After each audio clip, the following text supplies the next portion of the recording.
Outside, Paul slipped down off at the back of the old swayback. He turned to face the house, and he seen me standing there in the doorway. He just stood there for a minute or two, just staring at me. Then he said, "You look a mess, boy. Go wash your face." I walked out to the pump while he went on inside. After I'd washed myself up some, I went to the back end. Paul was sitting beside Ma. By this time, he looked up at me. "He's dead there in hell, boy," he said. "You killed him." "I don't care," I said. "He shot 40. I didn't know if Paul would jump up and beat the shit out of me or what for saying what I'd done. But I was feeling that it just didn't make no difference to me no more. He didn't even get up though. He just sat there. "They'll be coming out here for you," he said. Andy locked up his store and rode for the sheriff. "They're going to hang me?" I asked him. "I don't know, boy," he said. "I don't know if you're old enough yet for hanging, but there's some as would say, if you're old enough to kill, you're old enough to hang. I just don't know. But one thing I do know for certain, if they don't hang you, old pig skin be after your ass. One way or another, you're done for." Ma sobbed at that. "Who's pig?" I asked. "Who's pig?" Paul said, and he shook his head kinda slow. "You killed a man dead, and you don't even know his name? The man you killed was named Joe Pig, and he comes from a whole family of real bad ones, brothers and cousins. They won't let it go.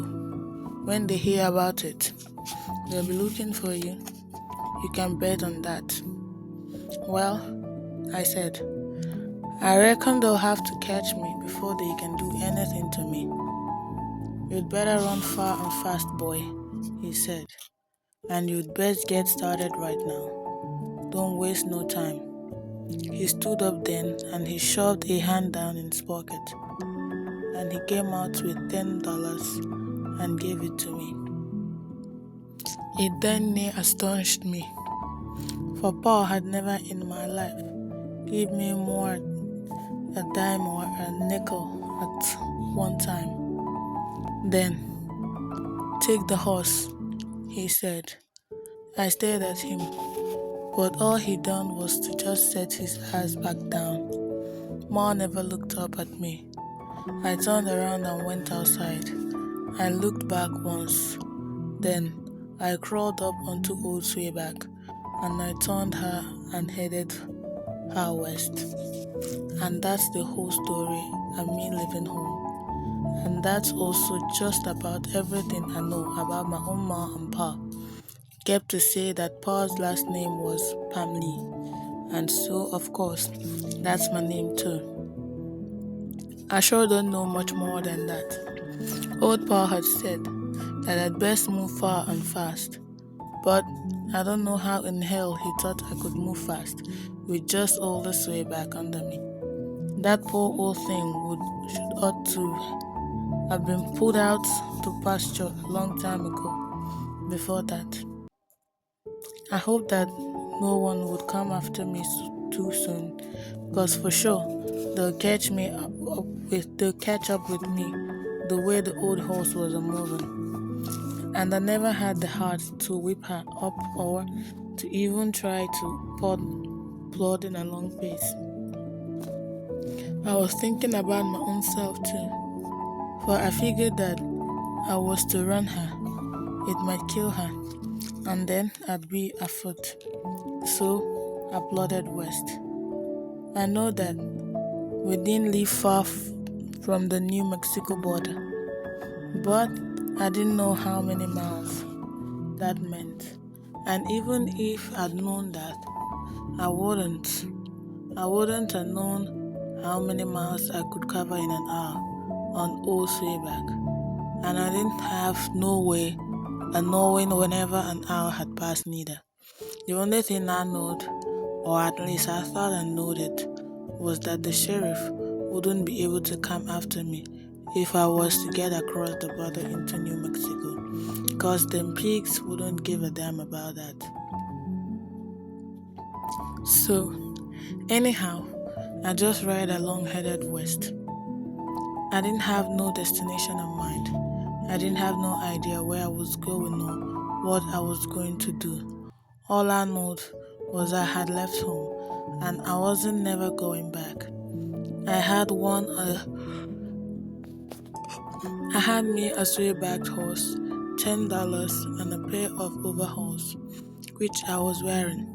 I had one tall and bloody shirt. That was all. I didn't have no boots or shoes.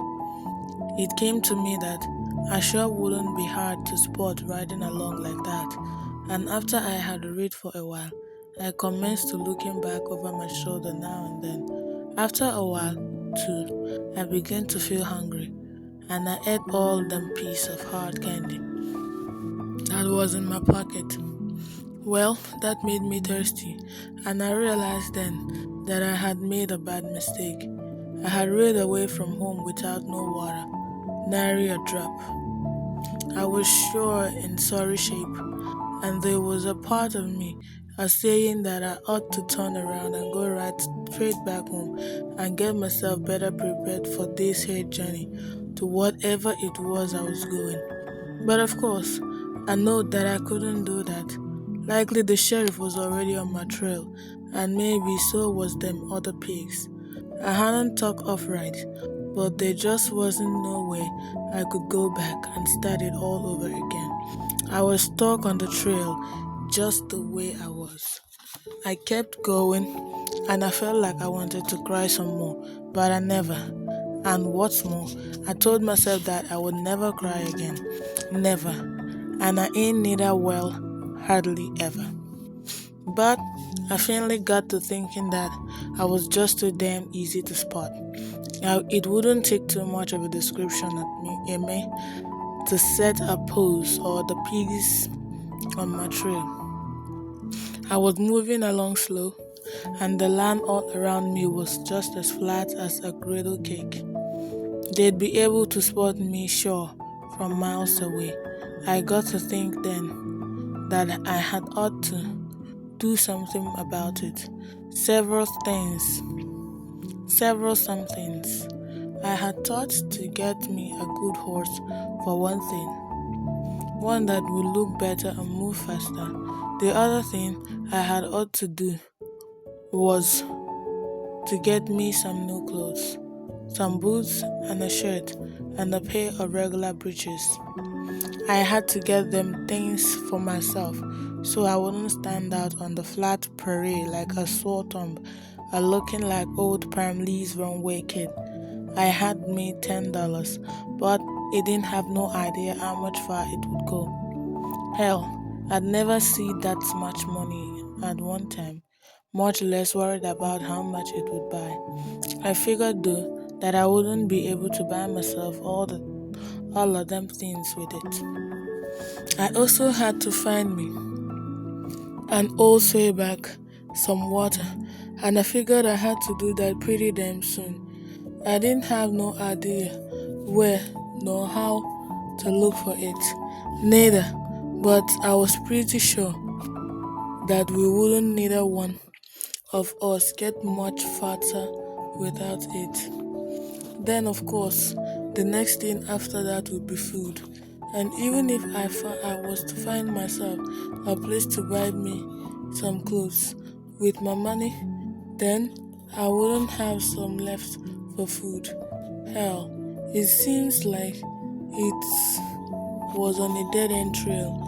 I even thought the little farther on than all that course, plodding along like we was. I had all kinds of time to think, but I thought that eventually I was going to have to find myself some kind of work, something to do with myself or make me some money, whatever the thing. Cause My $10 sure wasn't going to last me my whole lifetime. I thought that $10 was a whole lot of money whenever Olepa had gave it to me. But with all the thinking I'm doing, it come to seem like just a little bit after all. Hell, it had my head swimming like with all the thinking. I wondered how tough it would be to find me a job somewhere. Whenever I got to somewheres, then it came to me that I didn't even know where the next town was at. The closest one could be in any direction. The only reason I was riding west was cause I know that New Mexico was that way and I'd get myself into a different jurisdiction. And then I'd only have the piggies to worry about and not the law too. I was headed for no town that I knowed of. I was just hoping for one was all.